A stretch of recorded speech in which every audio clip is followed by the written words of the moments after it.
Introducing National Streaming Sports, live and on-demand sports talk programming that you can access 24/7. Check us out on YouTube, Facebook, and X. And for the premier sports talk experience, tap into our Roku channel. Start your mornings with Mac and Jack covering all the weekend sports action. Then pour a cup and enjoy all the sports you can drink on the Coffee and Sports podcast. At midday, talk sports from east to west on the Coast to Coast podcast. Followed at night by some hot girl talk with Prim and Proper Sports featuring Sonia Pearson. Talk boxing on the Gloved Fist. Yankee fans tune in for Start Spreading the News. And there's more on the College Sports Huddle and Sports Scope with Robert Butler. And that's just a sampling. There are 20 podcasts in all and 70 weekly shows giving us a 3.4-star viewer rating. To find us on Roku TV, search for National Streaming Sports on the Roku search bar. Click on the logo and you're in. For laptops, mobile phones, and tablets, download the Roku app. National Streaming Sports, live and on-demand sports talk for America. This show is brought to you by BetUS.com. 125% off your first 3 deposits, 30 years experience, secure site, wagering for all sports, including during the games and futures. SeatGeek provides you the best prices on sports and music events, game tickets, and concerts. Use NSS promo code to get $20 off your first ticket. Keep using the NSS promo code when purchasing tickets for great deals in the future. In Fanatics at nessp.info for your favorite teams, sportswear. Click on the link, and while you're there, check out our national streaming sports merchandise.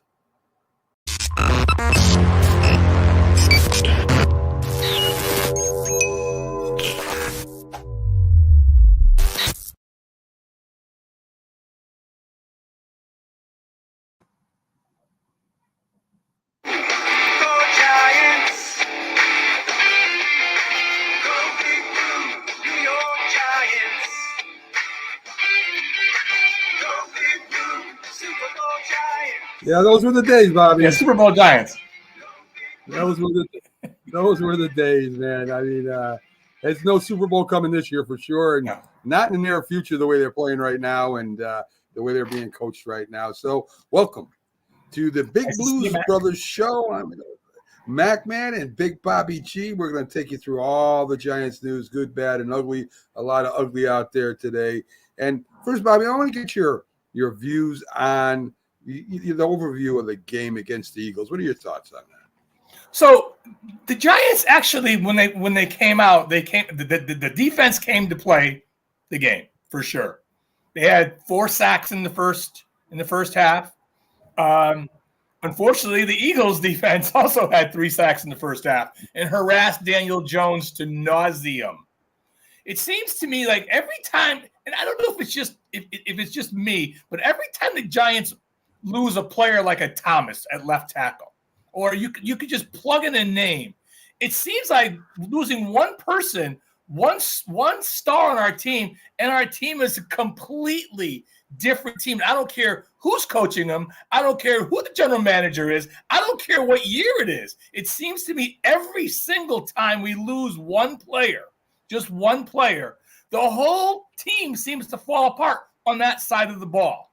And yesterday, we saw the ugly offensive line rear its head again that we've been seeing for the last X amount of years. I've lost count of how many years I've been waiting for a good offensive line. And I really thought we had a good offensive line.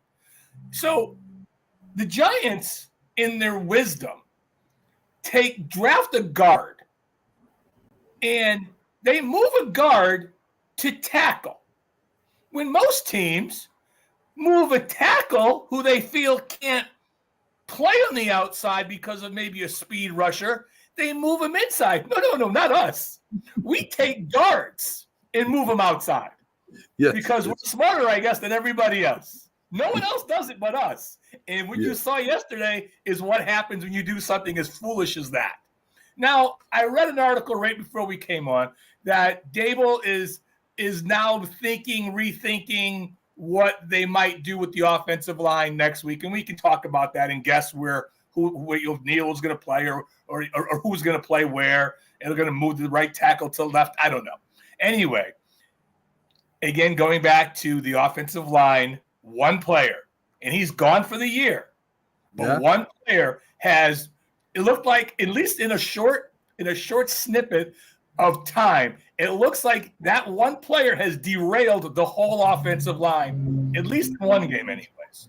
But we'll see Monday when they play again against a team that is going to be heavily favored, at least 7 points, I would think, at home on a Monday night, where Daniel Jones has won all of one game. When the bright lights come on and you're a nationally televised game, that's when Jones doesn't show up. But anyways, I digress. Going back to the game. So the game itself was odd. So we're running the ball well over the last few weeks. We're down an offensive tackle. So we run the ball 3 times in the whole first half. Yes. 3 times. So let's have the quarterback who's been struggling carry us with our left tackle gone. Heaven forbid we should call a draw. We finally called one in the third quarter. Heaven forbid we should call a screen pass because the rush is killing our quarterback. Heaven forbid we would be smart enough to do that. Now look, I'm no professional coach. You know, I don't get paid millions of dollars to coach a team, but I'm sitting there watching the game and wondering, where the heck is a screen pass? Yes. Can we do something? Can we roll the quarterback out? Can we do anything to help this poor guy because he's getting murdered? Yes. You know, Bobby, you read my mind. All the points I was going to make. No, that's fine. I mean, you're saying it all. It's true. It's just true. I mean, I don't know what the Dable is thinking. I have no idea. He's this offensive, great coach, and here we are. But as you said, down the tackle and a quarterback that can throw the ball down the field and spread it in certain circumstances. But as soon as he had the ball in his hands, the defense was there, whether it was a blitzer or whether it was up the middle or whatever it was. As soon as he got the ball, there was a guy in his face. And I watch other games. I don't just watch the Giants. Of course, I watch the whole game with the Giants. Love them or hate them, I do it. And I'm thinking, we got our new rookie wide receiver back. We got Wade Robinson. We've got number 86, our receiver that he's been working with forever, Slayton. All have great speed, and we're not hitting them with quick screens. And I watched Aaron Rodgers do it. We got our running backs that can catch the ball. They're not just dumping it over the top and letting the receiver. They're not doing tight end strings. They're not doing anything to slow the rush down at all. And I didn't understand. I just couldn't perceive it at all. I didn't know what they were trying to do. And if you're not going to run the ball against the Eagles, where you can run the ball against the Eagles, you can do that. Teams have done that. And we're not even trying. I think it was 6 times the whole game we ran the ball with our young rookie there. I didn't get it. And I'm looking at the game and I'm looking at Linda and I'm thinking to myself, what is this guy thinking?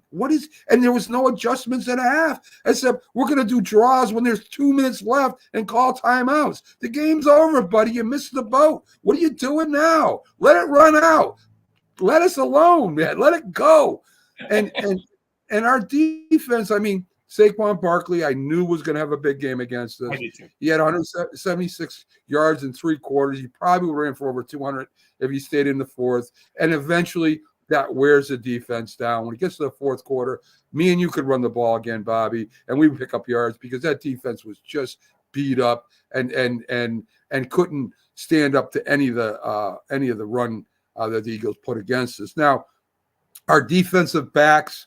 There was a question about Banks letting up on Hurts running that way. He didn't want a penalty. He didn't want to hit him out of bounds and get that penalty that a lot of quarterbacks pretend to go out of bounds and then they turn it up the sideline, which I think should be a penalty, but that's for another time. He didn't want that penalty. I understood why he didn't hit Hurts out of bounds and get roughing the passer and end up, down on the goal line again.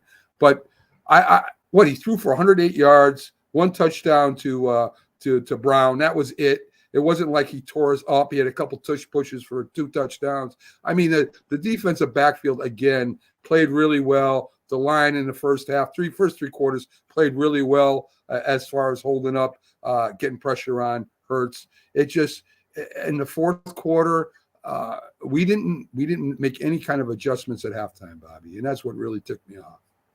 The plays that really hurt the Giants, and there was a handful of plays. It was, and you mentioned one of them.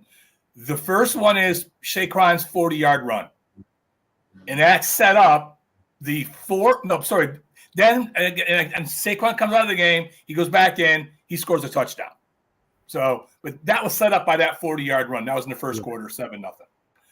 The second quarter, and you mentioned it, was the long pass to Brown down the left side. That was 4th and 3. Right. And they completed a 40-plus yard touchdown, 14-0. Those 2 plays were killers against our defense. What hurt us going into halftime was the third play that hurt us in the game. And that was when we had the offensive pass interference in the end zone that negated 7 points. Yeah. We settled for 3 points. Right. For all intents and purposes, when the second half started and we ran we actually came out first 2 plays, run, and I think we got a first down. I don't remember exactly, but I think we got a first down. And then we went back to the pass again. For some ungodly reason, he didn't want to run the ball anymore. He ran it 2 times in a row to begin the game, got 7 yards, and then we went pass happy again. Yes. That hurt us right there. So that kind of sequence of those plays, and then Barkley had the other long run again, and you mentioned the tush push, and that was the game. By the fourth quarter, it's 21-3. Fourth quarter, we've got our backup quarterback in. They've got their backup quarterback in. Barkley would have had over 200 yards rushing. They sat him the whole fourth quarter. Yeah, easy. So all these things are very disconcerting. So there was 4 or 5 plays in the first 3 quarters that doomed the Giants. And those plays, absolutely, that was the turning point of the game. And Daniel Jones had 99 yards passing. Yeah. It was.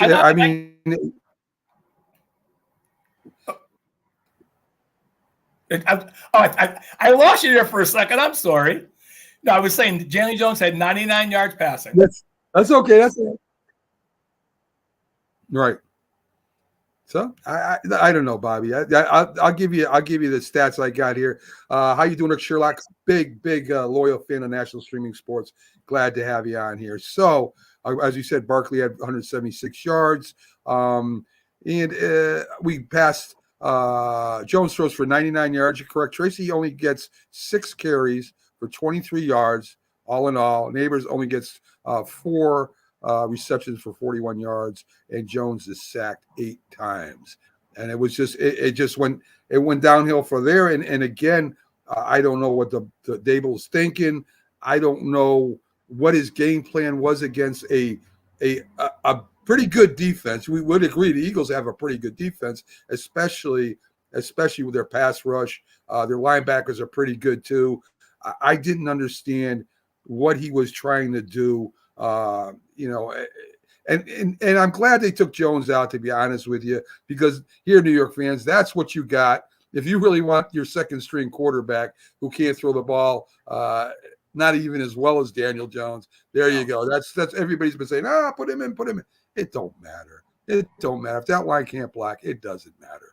You can put anybody in there. So that's what I thought about the offensive defense. Again, first half looked strong with our 5 sacks, but again, worn down by the end of the game, Bobby. I mean, you can't keep taking a pounding and expect by the end of the game to come up stout unless your offense is giving you something to work for, right? I mean, if you score a touchdown and you're within 3, or you're close to a tie, or at least you're moving the ball, none of the defense is going to work its ass off and suck it up. But they really gave the defense no reason the second half at all to really be motivated and really play really hard, Bob.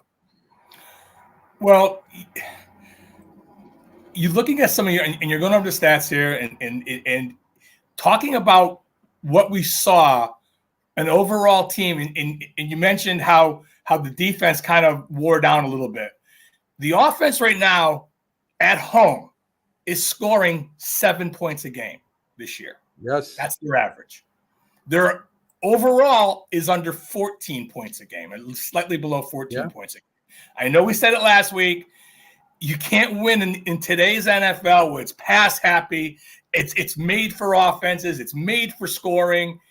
And Dable is this offensive genius, and he was supposed to be a quarterback whisperer, and he was going to come here and Schoen was going to fix the offensive line. And I don't know. I'm not ready to like say we need to blow it up again.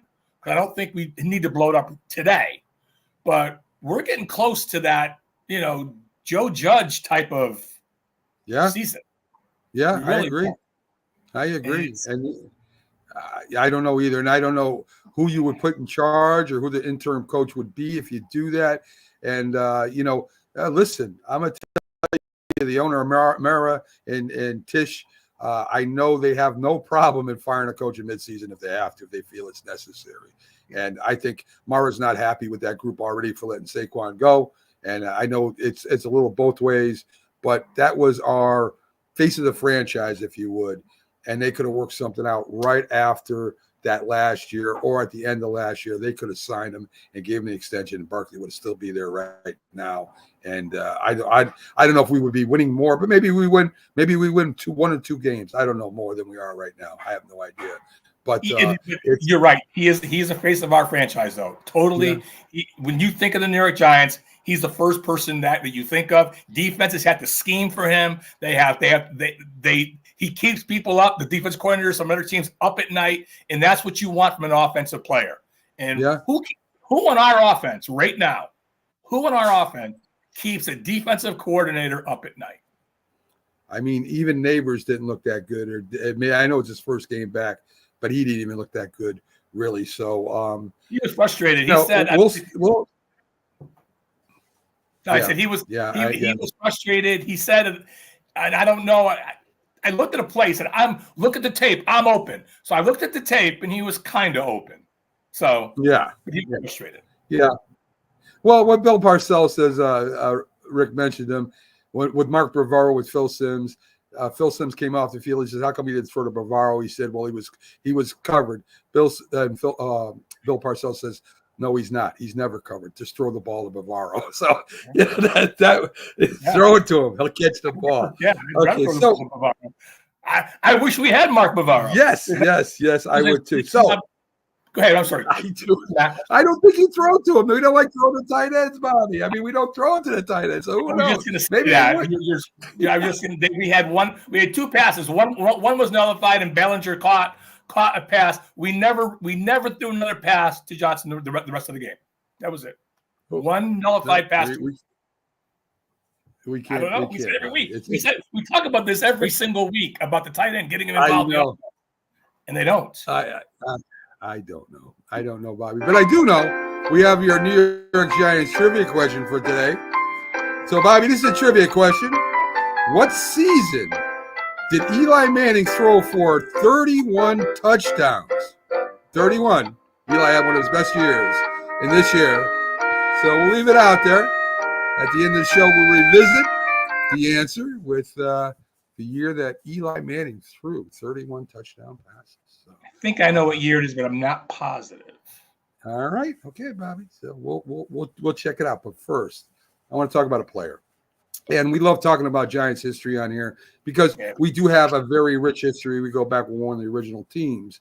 And, of course, me and you grew up in the 70s, and we watched a lot of bad teams with some really good players on it.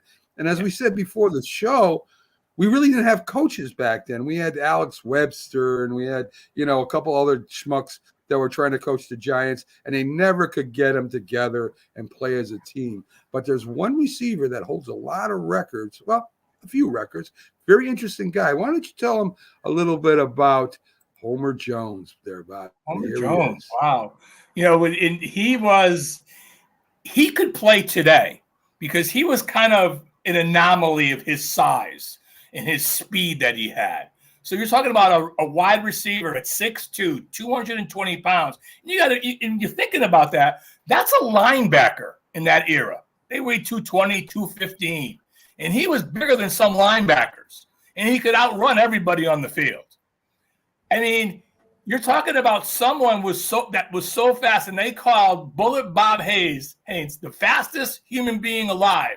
He actually beat Bob on a 100-yard dash, clocking in under 10 seconds, and beat Bob in that dash. But they were teammates also on the Olympic team. I don't know if everyone knows, but he went to the Tokyo Olympics, track and field star in college. He played for Texas Southern, and he was a track and field star there. He was Bob Hayes' teammate on that gold medal winning relay team in the Tokyo Olympics in 1964. Coincidentally, that was the year he would come to the Giants in 1964. He would go on to have 3 outstanding years, and in that 65, 66, 67, maybe 68. So 3 or 4 really outstanding years for the Giants, where to this day he holds the record for the average catch in a game for a receiver, 23.3 yards. When offenses are happy to have a 10-yard, 10 or 12, 10, 9, 10-yard type of average, he's doubling that all by himself. So he is a very underrated wide receiver during his era. Only Lance Allworth and Hayes himself had more catches in a 3-year span than he did. So he was in a top 3 wide receiver for a 3 or 4 year span with the Giants. Unfortunately, like in those days, if you got a knee injury, it was tough sledding. Gale Sayers could probably vouch for that. And unfortunately, he had a knee injury in college that kind of lingered. Even though he had that good speed, it didn't really stay for a long period of time because, of course, the game is brutal. John Madden said it best. I don't care what position you play, even wide receiver. If you line up once, your body's never the same. Yeah. And so he had a nice career. The Giants did end up trading him to the Cleveland Browns. And one of the players the Giants got from the Cleveland Browns was Ron Johnson. Yes, sir. Yes. So, that was it was a couple other players. I don't know if they were nondescript, if they had good careers, a bad career, I don't know. But Ron Johnson was a great running back, and we did get him in the Homer Jones trade. I'm trying to think anything else I could think of Homer. He was All-Pro. He had 200 yards or more, 6 seasons. So I mean, he was outstanding. He led the league in 1967 in catches. For those out there, he also, when he went to Cleveland, his first game, he returned a kickoff or punt for a touchdown, 85 yards, and then that was it for him. He was done, and he went there to replace Paul Warfield, who ended up going to the Miami Dolphins. Also, he's the first one to spike a football. You see everybody spiking a football now. He did that, and as we talked before the show, it was because they were fining people for throwing footballs in the stands, and he couldn't afford it. So he ended up spiking the football. He went to throw it, and he spiked it. And of course, everybody today spikes the football. Big guy, fast. I remember Fran Tarkenton hit him over the middle, and him just kind of giving the straight arm to some of them defensive backs that really didn't want to hit him to begin with. But Homer Jones was, for his time and for the amount of time he was in there, the first receiver to have that average that has over 220 catches, I think it is. Right. He's the one that has that record. And still today, I mean, if you liked to watch some of the older football like I do, and I know Bobby did. In fact, we grew up watching it, to watch some of these big guys. do their thing back then. The guys that were a little bit that could play today, like the Jim Browns and the Jim Taylors and people that were that good back then. He's one of them. Yeah, we will talk about the Giants. Stick with us, Trevor. I'm glad you joined us from Canada. We will definitely talk about the Jets. Yes, in fact, we can go to that right now if you like, Bobby. We can kind of talk a little bit about what happened with the Jets last night. I don't know if you watched the whole game or not. I watched the first half, and when the Jets only had 15 points, I knew they were going to lose in the second half. I did. I just knew it. I watched the first half also. I got up and watched. I'm sorry, Trevor, but I did bail on the Jet game also. But I just a couple tidbits from the game. At least Aaron Rodgers took some blame this week. Last week it was somebody else's fault. They ran the wrong route. But this week he did take 2 interceptions. 2 interceptions to a rookie player who was not drafted. So congratulations to that young man. You intercepted Aaron Rodgers twice. They asked him after the game, "What are you going to do?" And he said, "I was hoping that he'd sign these footballs for me." Good luck with that. Yes. But he looks like a 40-something-year-old quarterback. And here's something interesting. So we're 7 games in. The Jets are 2-5. 7 games in last year, with Wilson as their quarterback, they were 3-4. So I don't know. He won one more game. They ran him out of town, or 2 years ago, I should say. They ran him out. No, yes, last year. They ran him out of town, but he would actually had a better record through 7 games than Rodgers does right now. And is it Wilson, the number 5, their wide receiver? Yeah. Tough day. Young wide receiver. Yes. Tough day. Hit him right in the chest, right between the numbers, and that ended up being an interception. Wasn't Aaron's fault, but it's still an interception. And really, that from that point on, that game was done. I gave an analogy this morning on the Mac and Jack Sports Show.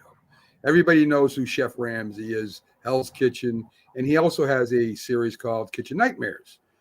And what happens in Kitchen Nightmares is there's this owner that was a former chef who used to be really good, or these owners hire this former great chef to run their kitchen. And what happens is that this chef has lost his passion. He doesn't cook the way he used to. It's not fresh anymore. He's not in there digging and prepping and doing all. He takes shortcuts, right? He buys frozen stuff. He buys frozen vegetables. He buys frozen soups and sauces and frozen stews. And to me, this is what Aaron Rodgers has become. He's become that once great chef that was passionate, that's looking for a quick fix. So they get Lazar, they get Adams, Devontae Adams. Now they got a defensive guy coming in there, and it looks like he's just trying to mix and match instead of taking his time. He was the reason, Bobby, the Jets were going to the Super Bowl last year, right? It's just him. It was nobody else. It was all the New York Jets needed. They had a good young core, good young receiver, good young running backs, a good young defense. All they needed was Aaron Rodgers. Now all of a sudden they need a lot of other people. And I think what they're doing is we're taking away from Aaron Rodgers and we're giving it to everybody else. And meanwhile, he only throws the ball to Devontae Adams 3 times, and he only gets 30 yards. 30 yards. And I'm not saying, Bobby, that this might work a little bit later, but they got a long road to hoe. And I am tired of watching Aaron Rodgers stand on a pedestal and give his brief to all these reporters kissing his ass because the coach doesn't even do it anymore. And if you watch him on a sideline, he's not paying attention to what the plays were before. He's sitting there doing this, and the coach is looking at the plays. Who's coaching who here? It's really an odd situation. And I don't know what the Jets are going to be able to do about it. Well, here's a question, and I meant to bring this up last week, so I'm glad we're kind of talking about this now. And I wanted to ask you this, but we ran out of time. Do good teams who are possibly going to be a Super Bowl contender, do they fire their coach after 6 games? Do good teams who are Super Bowl contenders fire their Right. coach after 6 games? The answer is no. How can you, if you're a good team, you're a good team. You're a Super Bowl contender, well, then you're a great team. Woody Johnson said, this is the best team I've ever had. He was on record saying this 2 weeks ago. If this is the best team you've ever had, then, as you said, why are you making trades? Why are you firing coaches? This is the best team you've ever had. That doesn't add up to me. Yeah. Yeah. Trevor, I feel, honest to God, I love my grandfather's a huge Jets fan. I used to watch the Jets with him a lot.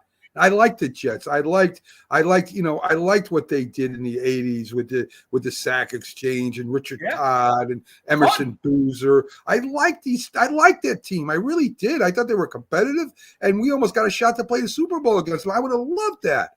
But right now, it's just almost unwatchable for me because of this man. And I don't know what you do now, Trevor. Do you fire the coach? Do you fire the GM? Do you fire the owner? You can't do that, right? I mean, what do you do? I mean, I don't even have an answer. I wish I did. It's just I just wish that they thought about this Aaron Rodgers. Maybe they should have went and got Derek Carr. Maybe they should have tried to get Jackson. Maybe they should have tried to get another quarterback instead of Aaron Rodgers and let him go out south. Let him play for San Fran. Let him play for the Raiders. Maybe they should have done that. And maybe they'd be better off today than they are now. I don't know, Bobby. I don't know. I don't know. That's all those are great views, great examples of what could have been. But it's what's happening right now is and Trevor here thinks that they're overrated, or he doesn't think they're overrated. Well, the owner doesn't think that, and the owner thinks he's the best team he's ever had. So he doesn't think they're overrated at all. Yeah. I feel for you, Trevor. You're right. Our teams are kind of in the same boat right now, and they've been treading water for a long time. Yes. Long time. I mean, you're talking what, 1968, 69? 69. Jets. Wow. People have been born in, unfortunately, if you were born in 69, imagine that, and you're a Jets fan. You've never seen a sniff of a Super Bowl. I mean, again, I wish I could. I wish I had some words that would comfort you. I don't. And listen, my team stinks too. So I really can't. I can't throw rocks at the Jets. But you're right. Our owner at least knows that we're screwed up, and he's at least out there saying something like, "Hey, get it together" or whatever, not sitting back there and saying we got a great team. It's kind of sad. So anyway, we were going to talk about that anyway. Thanks for bringing it up, Trevor. So we got a couple games tonight. We got the Ravens going up to play Tampa, and the Ravens are I think are favored by 3. I don't have it in front of me. I don't think. Let's see if I got it at all. I think they're favored by 3 or getting 3 points. It's a close spread. And they got the Chargers also playing Arizona. I'm almost positive that the Chargers are favored by 6. That's bet us right now, calling me with the spreads, but I'm not stopping the show, folks. I'm not going to stop the show and answer the bet us phone right now because, I mean, they're probably upset I don't know the spreads. And by the way, that the little QR code up there, if you want to scan that, you can go to Bet Us site and make some bets on tonight's games. I don't like having 2 Monday night games, Bobby. I don't either. We talked about this a couple weeks ago. Yes. I'm with you. And go ahead. I'm sorry. I was just going to get your thoughts on what do you think of the Tampa Bay, the Ravens game. Lamar Jackson's like 27-1 against the NFC, but Tampa Bay does have a very good team this year. Yeah, I mean, I think the Ravens are going to score points, so they're going to score points. And I like so if I'm Tampa Bay, I'm going to try to run the ball as much as I possibly can and control the clock because the Ravens have been run on this year. So and I know they like to throw the ball, but I think if they're disciplined and they run the ball today, keep that offense off the field. Baker, maybe he can make a play when he can. but I don't think he'll need to carry the team tonight, I should say. But I think if they run the ball effectively, they'll have a chance to win. I like the Ravens in the game, but if I think if Tampa Bay can run the ball and Baker can make a couple plays, it could be a fun game to watch, actually. I think so too. I think that it will be. I think it will be a close game. I really do. I give Tampa Bay a puncher's chance, right? I mean, Baker at the end of the game, in the fourth quarter, it's really played really well for Tampa Bay this year. I think they beat the Lions, if I'm not mistaken. I know they beat a couple good teams in the quarter this year. But San Diego and Arizona, I call them the Chargers. San Diego Chargers, of course, they're the Los Angeles Chargers. Will the Arizona, they're up and down, Bobby. Will this be a game where they come out and they play their butts off? It's in Arizona, and they win this game, or do the Chargers just shove it down their throat? Herbert has a good game, and they kick the tail. Well, Arizona had a signature win. They beat San Francisco, so they have that signature win on in that column.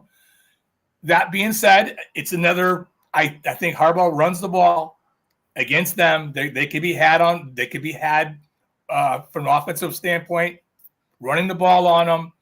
It's going to be a tight game. I like the Chargers in this game. I think they pull it out. I'm not crazy about Phoenix's offense. I'm just not. I know they had that big win against the 49ers, but they didn't. The 49ers had their own problems too. And we saw that yesterday. Big. So I mean, maybe Brock Purdy is not the second coming. I'm not sure. Maybe they shouldn't put him in the Hall of Fame yet, as Parcells like to always say. So he had a tough game yesterday. But I do like the Chargers. I think Harbaugh will run the ball down their throats today. A low-scoring game, and I like the Chargers to win that game today. All right, that's pretty good. I'm gonna go with the Ravens, and I'm gonna go with the Chargers also. I think the Chargers will control that game also. Let's take a look at the NFC breakdown right now. Washington, of course, is now 5-1. They just totally disassembled the Panthers 40-7. That was even without their quarterback for like the second half. Right. Mariota even threw for a couple touchdowns. The Panthers are just a bad team, Bobby. I mean, if that's one team I feel it may be worse than the Giants. I believe they're worse than the Giants. I don't want to get ahead of myself, but bringing the Panthers up, I was looking at the Giants' remaining schedule. That's one of two games that I think the Giants can win on their schedule the rest of the way. So, and they're playing, of course, I believe it's in Germany. So it's a 9:30 start, which is kind of neat, I guess. Coffee and a egg sandwich and a ball game, I guess. But Carolina is probably the worst team in football. They'll have the number one draft pick. They'll probably go back to that quarterback well again. They're going to have to, I think. And Washington saying now that Daniels is week to week, so They don't know the extent of the injury. So he might be back next week. But you just said Mariota came off the bench and had a really good game. That's another thing. Looking back at the Giant game yesterday, how come other quarterbacks, and I thought about this when Mariota came off the bench, how come other quarterbacks on other teams, their backup, can come off the bench and put points up, and ours can barely complete a pass? And it happens all the time. I watched one pass that might have been a big one that Hyatt dropped. Hyatt, I think to me, Hyatt's done. He's had no, I'm not talking about injured. I'm talking as a receiver. I'm tired of wasting time with Hyatt. I mean, come on, you got the speed, you get open, you got to make that catch. You got to make that catch. And not that we would have won the game because you did that. He doesn't run routes right. He's fast, good, but that doesn't mean nothing. We got a lot of fast people in the NFL. He just doesn't have the hands. And I'm tired of babying this guy for the last, 2-3 years? He's been here, 3 years now, Bob? This is his third year. It's his third year. His third year. He comes in, a lot of speed. No more with him. Let's push on from him. Let's go back to one of the older guys that are on the team that can catch the ball. And I'm tired. I'm tired of Hyatt. But yeah, and I watch other quarterbacks throw downfield, Bobby. And what I think it is you can't play action pass and throw the ball downfield if you don't run the ball. True. Right? True. And I'm tired of the Giants. I just when Locke came in yesterday, he looked like he did look like a backup quarterback. But it just seems to me, and it doesn't matter what year it is, doesn't even matter what era it is. It seems like we never have the backup quarterback. Now, Tyrod Taylor, I shouldn't say that. Last year, Tyrod Taylor came in and had some good games. DeVito had some good games. So I shouldn't say that.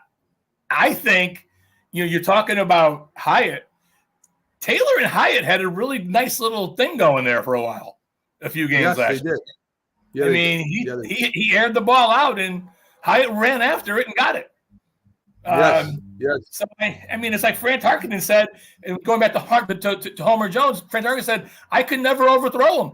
I would throw it as far as I could throw it, and Homer would always catch it. I couldn't overthrow the guy. So, and I don't know if that was his speed or Tyrod Taylor's touch, or maybe a little bit of both. Yeah, I see that. Trevor, we're laughing too. Trust me. We're laughing also, and I'm crying tears. So it's just yes. It's not a good laugh. So we got Washington first at 5-1. Philly now is at 4-2. Dallas under a bye week 3-3, and we're 2-5. And of course, listen, I didn't think anybody expected Washington to be there. Philly did look good. I think they're going to be fine going forward as long as they keep using Saquon Barkley. But Bobby, how are we going to keep doing this? I mean, we got to go play the Steelers. I mean, what a defense! And we just saw they can run the ball really well too. No, I don't think Russell Wilson's the best quarterback in the nation, or even in the NFL. But he played pretty good. And man, we better get this strap buckled back up again, because guess what? These guys are going to be aggressive. They're going to bring the pads. They're going to hit us hard, and we better be ready for this game, Bobby. If not, we're going to get embarrassed. I'm tired of getting embarrassed, Bobby. I get embarrassed enough with my wife. I don't want to be embarrassed now. You know what I'm saying? Oh, Lord. It truly is a Mission Impossible type of game, I think, coming up for the Giants on Monday night. We talked a little bit about earlier on when the bright lights come on. I don't know if they shine too bright in the Giants' eyes, but they are pedestrian at best when they play to a national audience. And it's not just this year. It's been really through all Daniel Jones's career with the Giants so far. So 6 years, believe it or not. I believe this is his 6th year. So 6 years, he has one win in a nationally televised football game. Unfortunately, he will have one win on a nationally televised football game Monday night too, unfortunately for us. I don't see a path to winning this game. I mean, everything's possible. Turnovers could happen. We are leading, and this is a weird stat for the Giants. When was the last time that I can't remember, when is the last time a team leading the league in sacks and in last place in their division? I don't know. I haven't looked it up. I like to look it up. Maybe I'll look it up for next week's show. But we're leading the league in sacks, and we are in last place. Normally, when teams are leading the league in sacks, they're a ferocious team that really no one wants to play. Yes. And I'll tell you now, everybody wants to play us. I think the Giants have a almost great defense. I agree. They're not the Baltimore Ravens. They're not the Chicago Bears of 85. They're not the Giants of 86. No. They cannot take over a game and win it for you.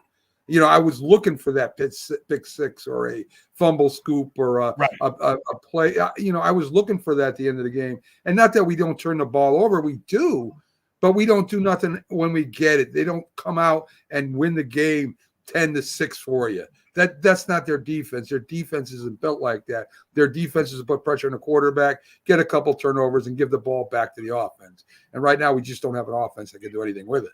And that's a shame. It really is. It really is. So looking at the defense, and I think, and it's really, and I'm nitpicking it. So our Achilles heel is really the defensive backs, not because they're not good. It's because they're young. We're starting, we're starting basically because you want to have the nickel back as a starting defensive back. We're starting 2 rookies right out of the 5 positions. So they're just young. And Banks is young. He's only in his 3rd year, second year.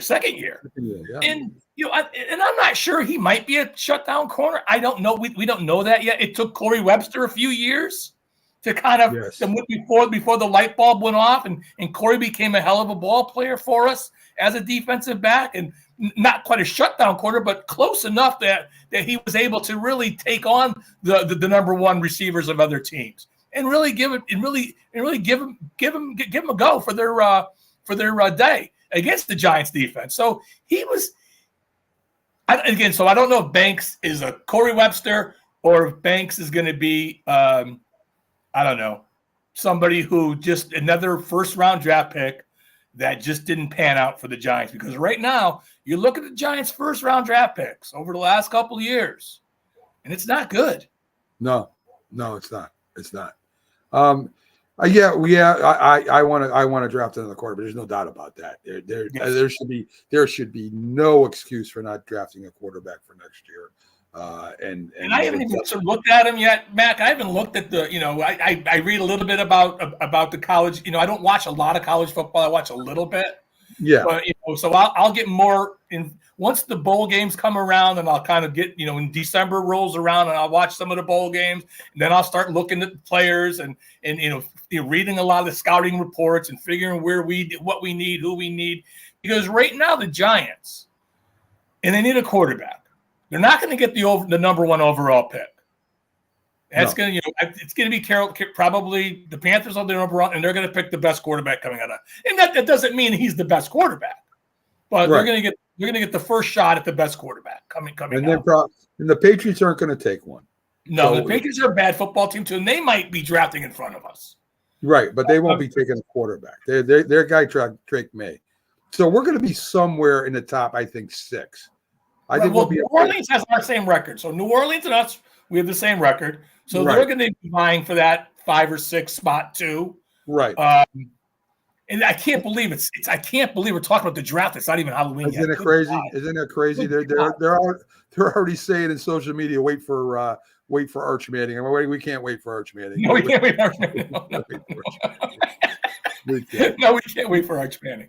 So we know right now that Pittsburgh with that central, the physical mentality, the Giants are going to have to play that way all game to even have a small chance of beating Pittsburgh. And I'm with you, Bobby. I don't think they beat Pittsburgh this week. I don't what the spread is. Maybe they stay inside the spread. I don't know. But I don't think they beat Pittsburgh either. So we do have our 3rd worst coach in Giants history, and we will be doing the greatest coaches in Giants history too. We're not just gonna, make fun of all these other guys. We'll do that next year. Yeah. we just might. So many bad ones to go over yet. Yes. That there are so many bad coaches, but Bobby, we may have one of the worst coaches in Giants history coaching our team right now. We don't know yet, but from coach of the year to Joe Judge in 1 year. I mean, that's almost like Clark Kent to Superman, or I should say Superman to Clark Kent, right? I mean, that's about what we're looking at when it comes to the ball right now. Dable, the ball. I mean, they used to be the ball, and we changed Dable. I guess I call him Dable. I guess. Is it the ball or the Dable? I call him Dable. Well, they used to call him the ball. It was like Shine with Shane, and then it's I don't know anymore what their names are. I don't even know if it matters. I mean, anyway. Not that keep losing football games is not going to matter. It won't. It won't. We'll put him in this archive here. Okay, so we're at Pat Schumer. I know you remember Pat Schumer, Bobby. Pat Schumer has a .281 winning percentage in 32 games. He went 9-23. He coached from 2018 to 2019. Was part of 6 division crowns before getting there. Appearing in a Super Bowl. He was the offensive coach for Philly. He was an offensive coordinator for the Rams. Head coach of Cleveland. I don't know if you remember that or not, but he did have a brief stint in Cleveland.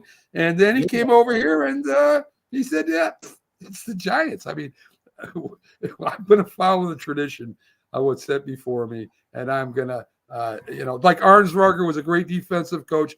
I guess Schumer was a pretty good a good offensive coach. And that didn't work either.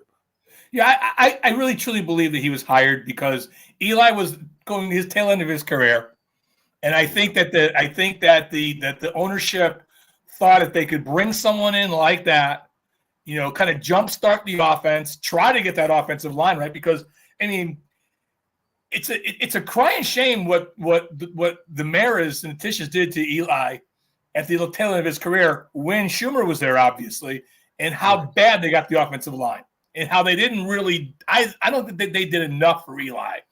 And Schumer did come in, and I remember that first training camp. They were asking him, so, Eli was, again, tail end of his career, coming off a couple bad years. And they're asking him, so how's Manning looking? He goes, he's throwing the ball like crazy in training camp here. He's throwing – and he's hitting everything. He's making all the throws. I can't wait for the season to start. And I remember all these quotes during that training camp period. The season started, and it was the same season we're having right now. Yeah, nothing seemed to change. The offensive line stunk. Eli struggled. The defense struggled. It was Dave Gettleman hire. I remember he said, I think when he hired him, and I want to remember the quote because Ben McAdoo was let go. And when he hired him, he said that the adults are back in charge. I remember that. Remember that quote? Yes. And nothing could have been further from the truth, Dave, that, we could talk about McAdoo another time because he's another one, but I don't know if it was an upgrade over Ben McAdoo to Pat Schumer. I didn't see any difference. McAdoo was, again, the Aaron Rodgers guy, quarterback coach for Green Bay, offensive coordinator for Green Bay. Aaron Rodgers loved the guy. High recommendation from Aaron Rodgers. I'm sure he got Mara's ear about that. And there really wasn't, I didn't see any upward trajectory. The arrow did not point up when Schumer took over. And it's strange because when he left the Giants, did he go to Denver and have some success there as offensive coordinator? I'm trying to remember where I know he had success after he left the Giants. I'm not sure with what team. But didn't he also go to the XFL or USFL or something? I think he might have. I think he was in XFL lately. But anyway, yeah, I know he did have success after he left the Giants. He left. And Mac, you know as well as I do. Just because you're a great defensive coordinator, we talked about Spags, doesn't mean you're a great head coach. Right. It's very different. You're a great offensive coordinator doesn't mean you're a great head coach because it's a whole different animal. Yeah. You just have to worry about one side of the ball. When they're not on the field, you're with your boys, you're with your guys, you're scheming. You're trying to figure out what's working, what's not working. When you're the head coach, you got to figure out what's working, not working, defensively, special teams, offensively, every facet of the game. Yep. And some people just can't do it. Maybe Pat was one of those guys who had a really brilliant offensive mind, but just couldn't wrap his head around, his arms around being a head coach. I would agree. I mean, when you're a head coach, you're responsible for the water, you're responsible for the laundry, you're responsible for everything. And it's a totally different job. Time management, of course, is your biggest biggest responsibility during the game. And as you see with the Jets coaches right now, they're having a hard time with all that right now. And I think a lot of coaches have that problem, Bob. So let's get to our trivia question. I think that's Trevor from Canada calling me right now to answer the trivia question, because somebody just keeps calling me. I don't know who that was. Anyway, so let's see if we got the answer here for the trivia question. And of course, as I said, the year that Eli Manning did throw for 31 touchdowns, Bobby. And Bobby, I'm going to give you the first chance to answer this question because I already know the answer. So it's not fair. So I'm going to let you answer the question, Bobby. Tell me what year that Eli Manning actually threw for the 31 touchdowns. I'm going to say it was 2008. 2008 would probably be a good guess. 2007, 2008, of course, they went to the Super Bowl, but it was the second time, Bobby. It's 2010, the year that he threw for 31 touchdowns, and they ended up beating the Patriots. So there you go. So anyway, yes. So that is it. And listen, we're out of here till next week, 5 p.m. same time, same giant channel. Thanks to Trevor. Thanks to Rick. A lot of views tonight, Bobby. We're growing like crazy out there right now. That's awesome. So again, we're on the YouTube channel. We're on Roku channel. Check out the Roku channel, guys. If you like, 75 shows a week, all day, all night. You're going to have sports podcasts. All you got to do on your Roku TV is channel search National Streaming Sports, and you'll be there. In fact, right after this, Cheap Seats, the Cleveland Brown podcast comes on. So, you're going to hear that. They lost their quarterback yesterday, so I'm sure that's going to be a heck of a show to talk about that. Oh, my God. And the Brown fans acted a little off key, Bobby, booing them, saying about time, clapping that he got hurt. That's a little too much. I understand their feelings, and it's not, do that to the owner. Do that, boo the owner, say things to the owner, send things to the owner. The guy did what he did in the offseason. He's out there trying, and when somebody gets injured, I don't think it's right to cheer about that and so on. So anyway, I agree. I mean, I know football's a tough game. It's a brutal game.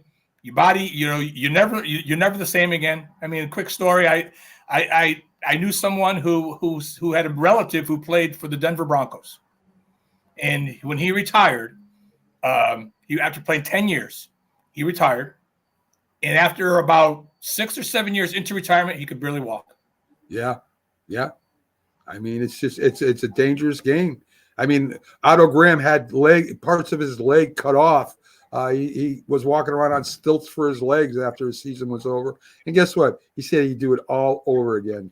They all say that too. Yeah, they do. They do. And, again, Harry Carson had to teach himself to walk and talk again. Unbelievable. So, folks, the concussion really got to him. Folks, again, thanks for tuning in. We appreciate all the views. Like, shares if you can. Like us on YouTube. Check us out on Roku. And again, you got Cheap Seats, Glove Fist, Sports Scope. Start spreading the news. We're full tonight, folks. Stay with us. Have a great one. We'll see you back here next week, 5 p.m.